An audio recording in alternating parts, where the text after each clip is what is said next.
No way, boy. 3 minutes, 35 seconds, 0 buckets. No, what are we doing? What are we doing? What are we doing? Oh, Jai, we love you, but why are you shooting threes in the clutch? Why?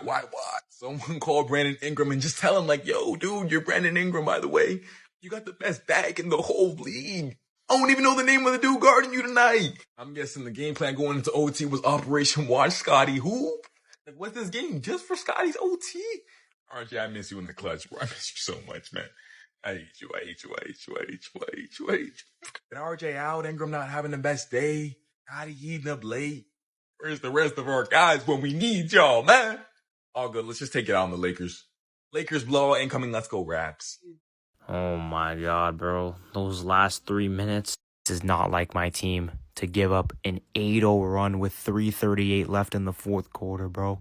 The Toronto Raptors lose at home in overtime to the Clippers.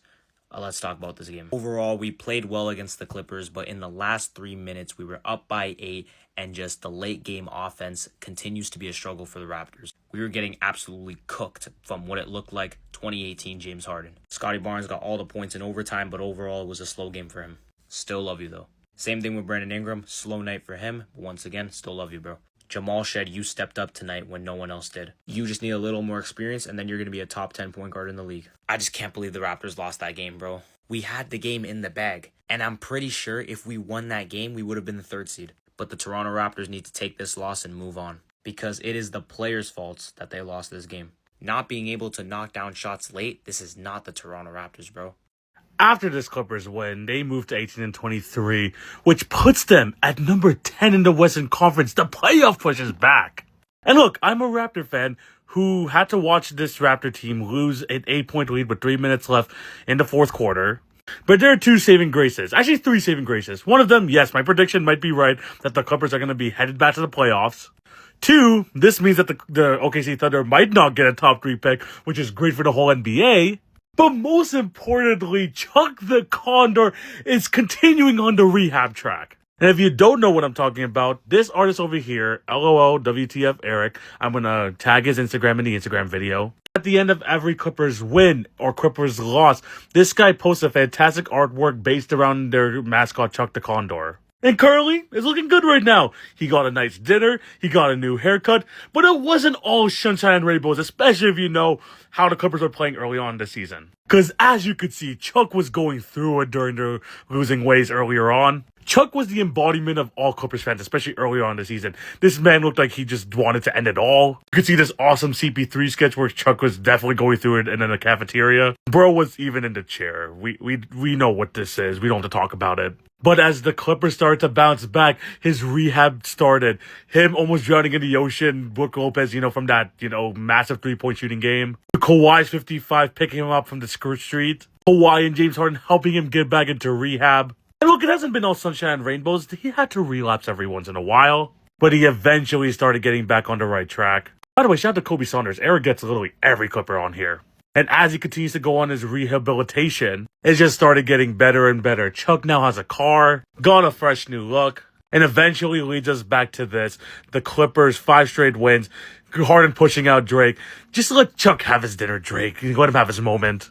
But again, shout out to the artist. He's made myself and a lot of non-Clipper fans just invest in this team through this whole Chuck the Condor storyline. Little by little, making us all mini fans of this team. And honestly, it's been one of the best storylines in the NBA. One of the worst starts to the league. Everyone afraid that the Thunder was going to get a top 5 prospect.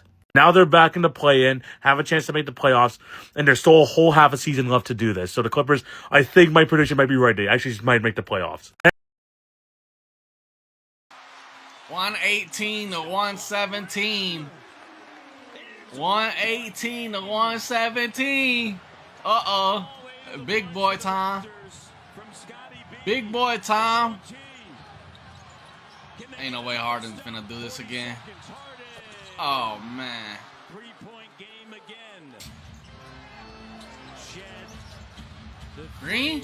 Oh, my gosh. You airballing? Oh, yeah. Yeah. Make him run some laps. Make him run some laps, bro. 4-point game. Nah. Ain't no way y'all went overtime to airball. Well, we lost in overtime. Only 2 starters played. Raptors lose 121-117 to the Los Angeles Clippers. I mean, it's amazing that we even made it to overtime considering the fact that, like I said, only 2 starters for this team actually played today. Those were Brandon Ingram and Scotty Barnes. And Scotty Barnes was leading scorer with 24 points. Brandon Ingram scored 19. Ochai Agbaji and Jamal Shed each scored 15. Colin Murray Boyle scored 11. We had a total of 33 bench points, 15 of which were from Grady Dick. Let's get on with the player of the game. Player of the game is Scotty Barnes with 24 points, 7 rebounds, 6 assists, a steal and a block. And yeah, Raptors' next game is Sunday night against the Los Angeles Lakers. So yeah, that should be fun. We're probably going to get blown the fuck out. 121-117 Clippers in overtime to make it 5 straight. No Kawhi today with his ankle injury, but no Kawhi, no problem. Still got the dub. James Harden led the way scoring with 31 points and 10 assists. Got himself a double-double there. I keep sounding like a broken record, but this was yet another game for the stock of Jordan Miller. 46 minutes with the short staff team. Incredible. Got 19 points. Pretty solid.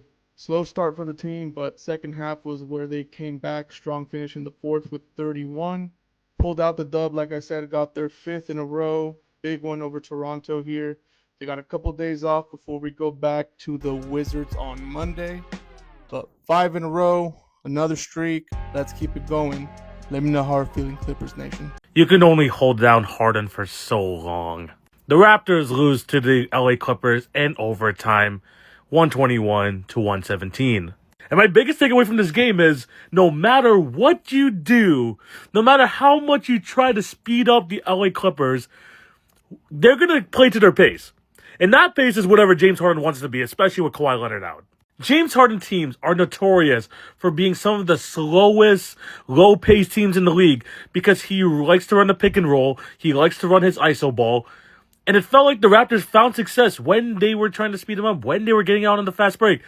And it was few and far between because when you got into that fourth quarter and overtime period, it was hard to, adjust to Clipper basketball. It felt like Harden really didn't take control of this game to the fourth quarter and overtime. And he's done this for years. He's been in the league for like 17, 18 years at this point. This is just what he does. We got the full Harden experience here. 31 points, 10 assists, 2 for 15 from 3, 9 for 22, 27 from the field. I mean, this is just what James Harden does. Even with Kawhi Leonard out too, the other guys showed up. Shout out to Kobe Simmons with 13 points, 16 and 14 from Ivica Zubac. And then off the bench, 16 from Max Christie, who shot 6 for 7. And I've seen Jordan Miller over the last 5 games just continuously hit 3 after 3, over 42% from 3 this season, and he killed us in this one. 19 points, 4 for 5 from the 3-point line. And those were extremely important, especially when they were trying to stay in this game, when the Raptors were trying to pull away, and he hit a big one in the overtime period as well. And the Raptors played decently well from the offensive end. 7 players with at least 13 points or more, 13 from Mamu. Grady had 15 points, back-to-back threes, and I believe in that third or fourth quarter. He was hustling hard, but the Raptors, again, trying to play the Clippers style of basketball, wasn't going to win this game. We tried to speed it up, and the Clippers were able to slow it down. He had 24 from Scotty, who tried to play a little bit of hero ball at the end there.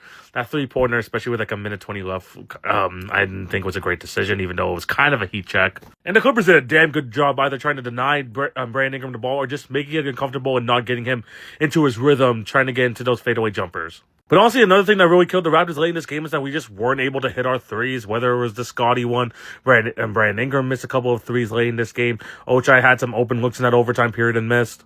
I don't know the exact stats for the missed threes and late in the fourth quarter and overtime, but it was rough. The guys were hustling. We had a good, well-rounded game, but we just couldn't defend at a high level like we usually do.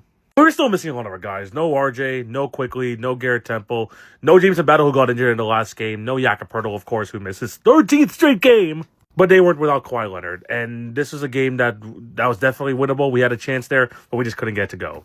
Now we pack our bags and go on the road, 5-game Western road trip. Reminder for Raptor fans on the East Coast, we're going to have to stay up these next 4 games. It'll be a tough road trip, but hopefully we get some nice wins.